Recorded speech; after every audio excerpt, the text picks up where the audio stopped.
एक समय की बात है। प्राचीन चीन में 3 बूढ़े साधु रहते थे। उनके नाम आज कोई नहीं जानता, क्योंकि उन्होंने कभी किसी को अपना नाम बताया ही नहीं। पूरे चीन में वे 3 हंसते हुए साधु के नाम से जाने जाते थे। वे हमेशा एक साथ चलते और उन्होंने कभी कुछ किया ही नहीं सिवाय हंसने के। जब भी वे किसी गांव या शहर में पहुंचते तो वहां के मुख्य चौराहे पर खड़े हो जाते और जोर जोर से हंसने लगते। धीरे धीरे वहां काम कर रहे लोग, राहगीर, किसान, व्यापारी सब उनकी हंसी से प्रभावित होकर हंसने लगते। कुछ ही देर में वहां एक छोटी सी हंसी की भीड़ इकट्ठा हो जाती। फिर यह हंसी पूरे गांव में फैल जाती थी। और जैसे ही हंसी का यह तूफान अपने चरम पर पहुंचता, तीनों साधु वहां से अगले गांव की ओर निकल पड़ते। उनकी हंसी ही उनकी प्रार्थना थी, वह हंसी ही उनका उपदेश था। उन्होंने कभी किसी से कुछ कहा नहीं, बस एक स्थिति पैदा की, खुशी की, हंसी की, जीवन की। पूरे चीन में लोग उन्हें प्रेम और सम्मान से देखते थे, क्योंकि ऐसे आध्यात्मिक शिक्षक उन्होंने पहले कभी नहीं देखे थे। ऐसा लगता था मानो उन्होंने कोई ब्रह्मांडीय मजाक, कॉस्मिक जोक पकड़ लिया हो और वे सबको यही समझाना चाहते हों कि जिंदगी को बहुत गंभीरता से मत लो, ये बस एक हंसी का मौका है।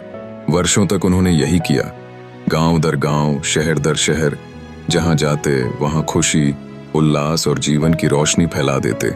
लेकिन फिर एक दिन जब वे उत्तरी प्रांत के एक गांव में थे, उनमें से एक साधु की मृत्यु हो गई।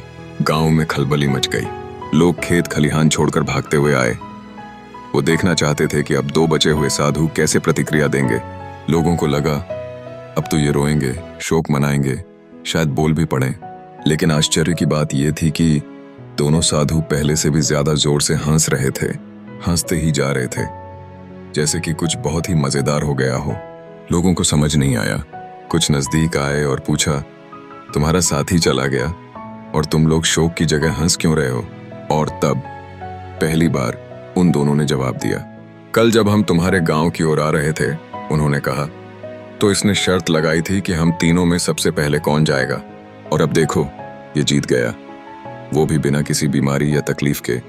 चुपचाप, पुराना चालाक हमें पछाड़ गया। हम हंस रहे हैं क्योंकि उसने फिर से हमें हरा दिया। इतना ही नहीं, उसने अपनी वसीयत भी पहले से लिख रखी थी।